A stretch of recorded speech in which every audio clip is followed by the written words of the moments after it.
We mentioned this earlier in the show about when looking to bet the NFL draft, there are going to be certain people you're going to want to rely on regarding particular teams.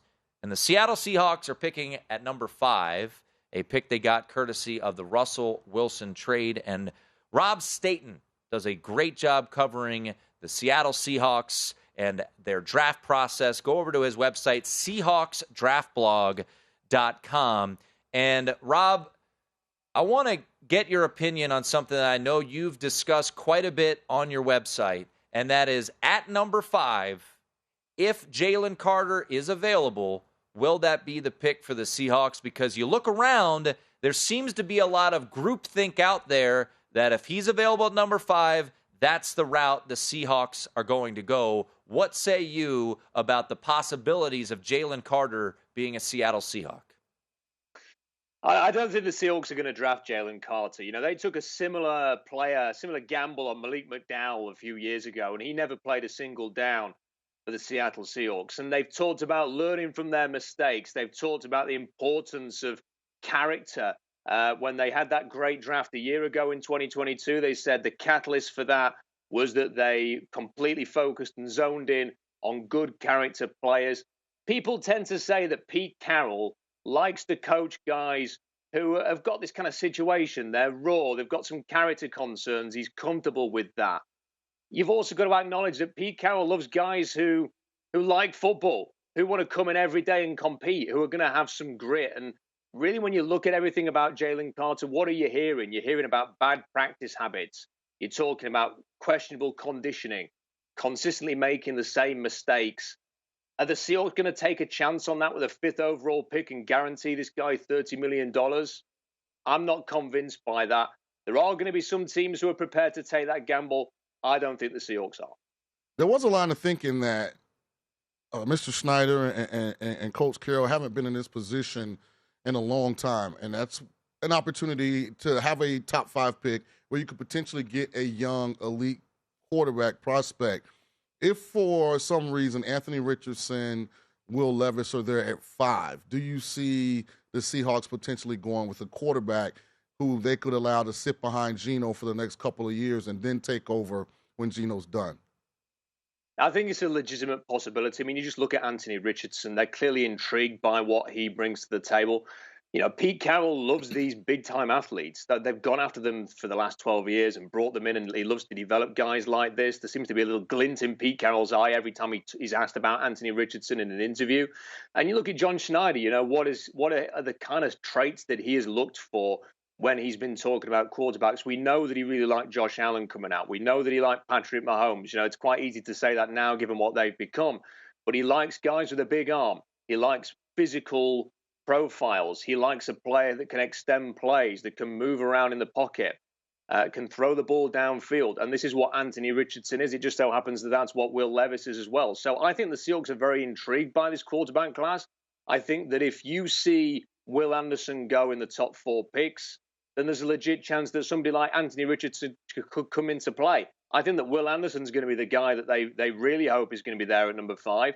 But if Will Anderson's gone, are they going to pivot to Tyree Wilson? I don't think they're going to take Jalen Carter.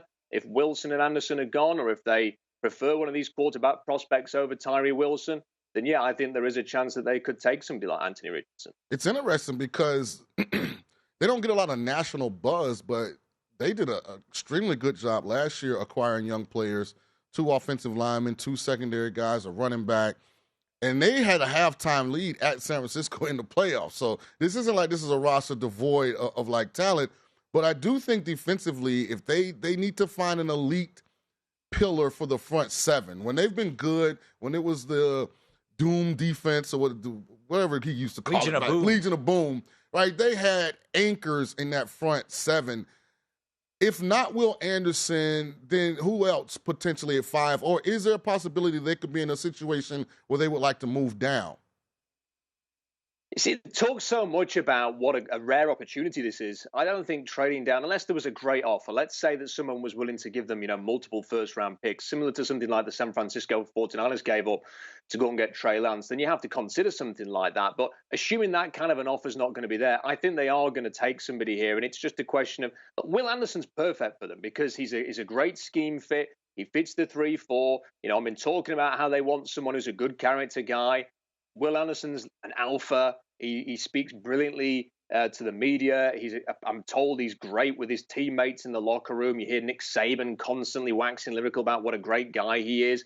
Massive production. That's somebody that I think that they would love to be there at number 5. And if he's there, I think he could well be the pick for them. But then if it's not him, I think it really could only be Tyree Wilson. And maybe they'll be intrigued by the length. The thing that I have a bit of a concern with Tyree Wilson is, great size, great bull rush. You see some real flashes on tape. Has he got a speed rush in his arsenal? Is he going to be able to come screaming off the edge and get that consistent pressure? Some people say, hey, he could be an Nolan Smith type player. He played in the 3-4, which is what Seattle's running now. Perhaps he could be a good fit for that. But you also wonder, is a 271-pound defensive end a fit for the 3-4? He's not going to play as a defensive end in the 3-4. He's not going to play outside linebacker at that size. Is he an ideal fit? So that's the question you've got to weigh up. And assuming that they aren't going to take Jalen Carter, I think Will Anderson's going to be the guy that they zone in on to try and get that difference maker that they so badly need on defense. He's coming off of an injury. But, Rob, the guy that I think is an elite football player, plays for the Bulldogs, was not Jalen Carter. It's Nolan Smith. When healthy, Nolan Smith was an absolute beast. Have you heard his name at all in the building, or does the injury make them very wary because of where they're selecting? I'm going to be really interested to see where Nolan Smith goes in this draft because we've seen what a fantastic physical profile with the testing of the combine. He has got some good tape, but he's also a bit of a tweener, isn't he? What is he? Is he an edge rusher? Is he a 3-4 outside linebacker? Is he going to maybe shift to sort of a more orthodox linebacker role? I've heard people saying maybe the Texans will take him at 12 because DeMeco Ryans will see DeMeco Ryans in Nolan Smith and see himself and wants to have that guy on his team. From a Seahawks perspective, I wouldn't completely rule it out because, as I mentioned, they love great athletes. He's a fantastic character guy. You only have to listen to him speak for 5 minutes and you want him on your team. He's pumped up constantly about, George. He's always recruiting for Georgia whenever he does an interview. You watch him on the tape. Great speed. He's much better against the run than you'd expect for somebody his size. It's just that fit. Is he going to be seen as an edge rusher, an outside linebacker in Seattle scheme? If they do see that, and if he's there maybe at number 20 overall, perhaps he could be an option for them. 5's going to be too high. Maybe at 20, though, could be an option for them there. You can follow Rob on Twitter at Rob Staton. That's Staton. His website, SeahawksDraftBlog.com. So at number 5, we were showing the odds for those watching with us, Rob. The favorite is Will Anderson at plus 200, Tyree Wilson at 3-1.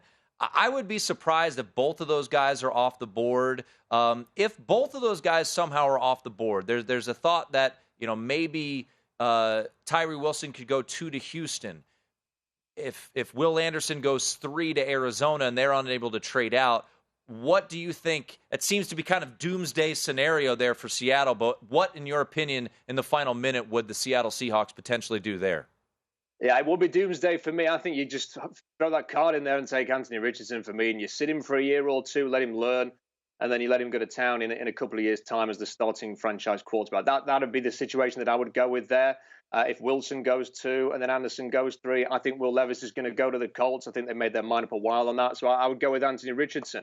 But, assuming that one of those guys are there, they're going to be in the conversation, and I think Pete Carroll, John Schneider, for me, if I had to pick anything, I think they'll be keeping their fingers crossed that there's still a chance that it'll go quarterback. First 4 picks, Will Anderson there for the number 5, or that somebody, like a lot of these reports are suggesting, that some teams maybe prefer Tyree Wilson and they'll take him first rather than Will Anderson. Follow his website, SeahawksDraftBlog.com. It's great info. And I know it's really late across the pond, Rob, so we appreciate you staying up late with us. Anytime, guys. There he is, Rob Staton. Go to VSiN.com/subscribe to become a VSiN Pro subscriber today.